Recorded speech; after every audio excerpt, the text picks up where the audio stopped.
A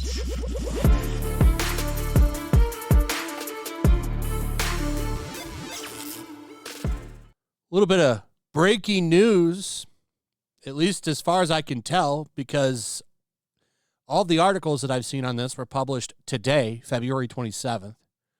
So I'm assuming this is new. Sony probably not having the best day, announcing that they are going to lay off 900 people at PlayStation. A Deadline reports that it is about 8% of global PlayStation's head count.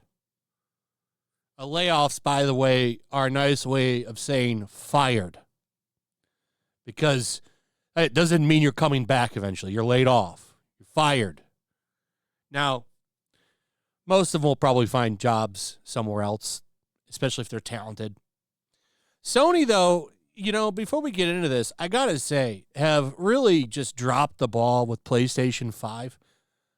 Or as I like to call it, the remake machine, because all they do is put remasters on it, and most of the games are available on PlayStation 4. They didn't really want to dip their foot all in on PlayStation 5.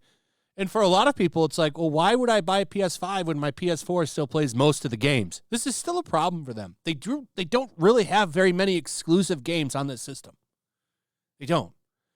So, I mean, if somebody were to ask me, should I buy this? I tell them no. Most of the games come to PC, and a lot of them are still available on a PS4 if you've already got one. They didn't jump all in. And what's surprising is, big games that do become exclusive to the system don't sell very well. This is Final Fantasy 16. They were not happy with this game's sales. It did not meet high expectations that the publisher had. The publisher, Square Enix, had high expectations for this game, and they blame slow PS5 adoption.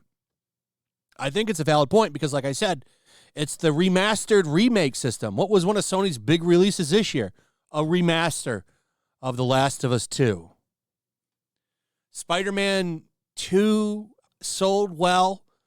I wonder, though, because I read the other day that game cost $300 million to make. Did they make their money back? I wonder if they did. So you have a lot of these systems out there, but it's not enough. I'm surprised, too, because it was hard as hell to get a PlayStation 5 for like 2 years. They couldn't get them. They couldn't keep them in stores because of all the piracy and stuff. That's died down, though. I see them everywhere now. And now they're saying that this thing is in its late cycle. They're probably going to push a PS6 out in a couple of years. Probably within 2 or 3 would be my guess. And it's like this thing never even had its due. It's almost like the PlayStation 5 is a stopgap system. Because, like I said, most of the games are on PS4. They're just now finally starting to make exclusives for this thing. I wonder what's going to happen with PlayStation's exclusive Final Fantasy VII Rebirth that's dropping this week. I wonder if that's going to have low sales and not meet expectations like this game did. This is a problem for Sony. And now they're laying off a bunch of people. You know what else hasn't helped Sony? All their constant censorship bullshit that they've been doing on the system. That's got to be leaving a bad taste in people's mouths as well, I would imagine. Because you don't get it on other platforms. Sony's become Puritan Nintendo. Nintendo is looser now than Sony is. And that's something I've been saying for a while, and I find it funny because Nintendo used to be the company everybody made fun of because they would censor the shit out of everything. And now they're like the loosest company. They let everything on there now just about. They don't censor just about anything. You never hear about it. But Sony, they have like an ethics department and everything, all kinds of crazy DEI standards. I don't think that helps them either, but the facts remain 900 getting laid off.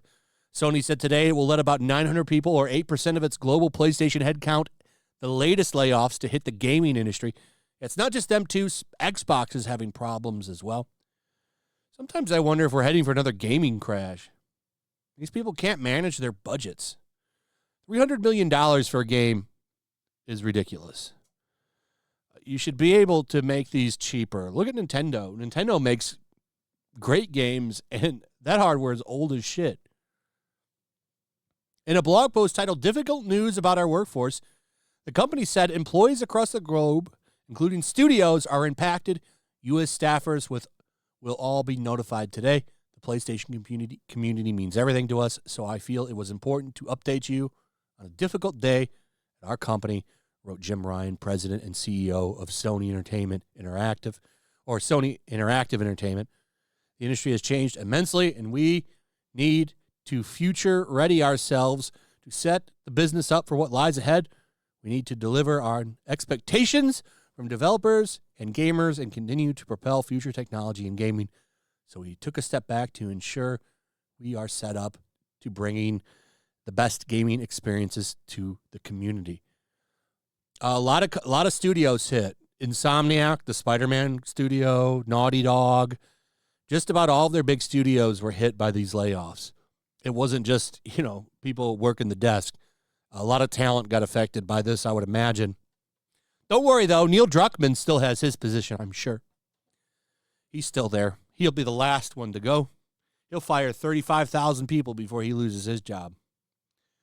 So that's the latest. A little bit of a bad update from Sony, and I wonder what's going on over there.